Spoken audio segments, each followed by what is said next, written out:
Buenos días, bienvenidos al canal de las clases de Antonio y en el vídeo de hoy seguimos explicando verbos modales y ahora nos vamos a centrar, una vez vistos los de habilidad y consejo, en los de obligación, prohibición y necesidad. Mirad, nos vamos a centrar en los de obligación, que son los que debemos saber cuál es la diferencia entre uno y otro, ¿vale? En presente podemos utilizar el must o el have to o has to.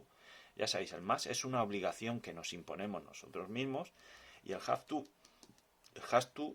es una obligación que nos ponen de forma externa, ¿vale? Y además debemos seguir unas reglas o normas para hacerlas, es decir, para ir a ver al doctor yo debo seguir unas reglas, unos pasos, es decir, debo llamar, debo pedir cita y todas esas cosas, ¿vale? Mientras que el must es una obligación que nos imponemos nosotros mismos. Y como veis, sería I must study hard this week. Es una imposición que te haces tú mismo. Y you have to visit the doctor, ¿vale? Es una obligación también, pero ya sabes que para visitar al doctor tienes que seguir unos pasos, ¿vale? No puedes ir directamente allí y decir, hola, que quiero ver al doctor. No, tienes que llamar y concretar una cita, ¿vale? Luego tenemos también la obligación en pasado, que es el have to. Bueno, se me olvida deciroslo que es has to también es obligación en presente cuando el sujeto sea he, she o it, ¿vale? Como veis aquí, she has to sleep because she will do an exam tomorrow, ¿vale? Luego tenemos la obligación en pasado, que sería el have to, ¿vale? Aquí ya no nos importa nada el sujeto y es ellos tuvieron que cancelar el viaje por el COVID. They had to cancel the trip because of the COVID, ¿vale? Y por último nos quedaría la obligación en futuro y bueno, simplemente es cambiar el tiempo. O sea, we will have to wait for a reservation. O sea, imagínate que vas a un hotel y está todo completo y pues tendrás que esperarte a que quede una habitación libre. Pues por eso será we will have to wait for a reservation. Luego tenemos la no obligación, ¿vale? Como veis, en la no obligación no entra la negativa del must, porque mustn't significa otra cosa. Por lo tanto, solo vamos a trabajar con el don't have to o el doesn't have to. Ya sabéis, cuando sea he, she o it, ¿vale? Y sería they don't have to go to school on Sundays. Evidentemente es una ausencia de obligación. Tú no tienes que ir al colegio los domingos. Y cuando el sujeto es he doesn't have to go to the doctor, ¿vale?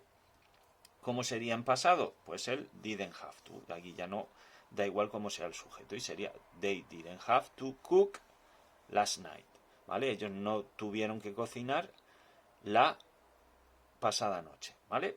Como hemos dicho antes, si ponemos el más en negativa, no es la ausencia de obligación, sino que es prohibición.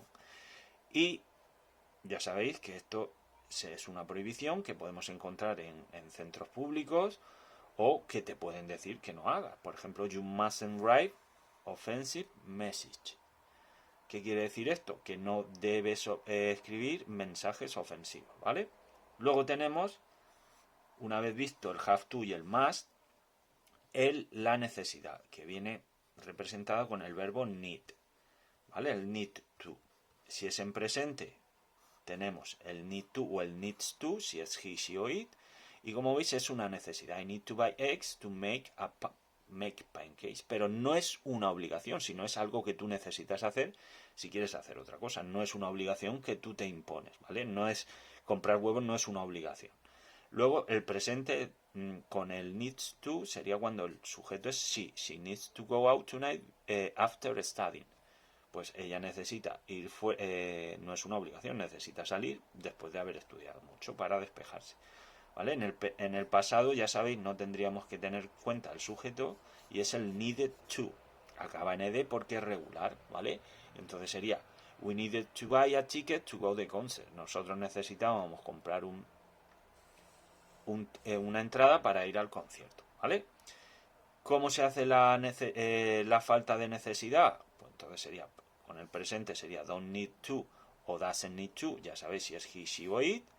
Y bueno, I don't need to study more because I passed the exam, ¿vale? Yo no necesito estudiar más porque he aprobado el examen. Y she doesn't need nos ha olvidado aquí ponerlo, need to buy a new car. ¿Por qué? Porque supuestamente lo habría reparado, ¿de acuerdo? Past en el pasado sería didn't need to. Ya sabéis que el didn't nos dice ya que está en pasado y por lo tanto no tenemos que ponérselo al verbo. La oración sería yesterday I didn't need to worry about the weather. Ayer hizo buen día y por lo tanto pude salir en bici y no me tuve que preocupar por el tiempo. Pues ya sabéis, en los verbos modales de obligación, prohibición y necesidad tenemos que estar muy atentos, sobre todo atentos a lo de obligación y en presente, porque ya sabéis que el más es una obligación que nos imponemos nosotros y el have to, es una imposición externa y en la cual tenemos que seguir unos pasos para poder realizarla. Ya con el resto, obligación en pasado el have to, el futuro will have to y ya sabéis, la obligación solo se hace con el have to, que sería don't, doesn't o didn't have to, porque en la prohibición la negativa del más no significa no obligación, sino significa prohibición, ¿de acuerdo? Y bueno, ya con la necesidad, el need to, ya habéis visto los ejemplos. Tenemos que llevar mucho cuidado de quién sea el sujeto para añadir la S o no, tanto para hacer la afirmativa como la negativa, ¿de acuerdo?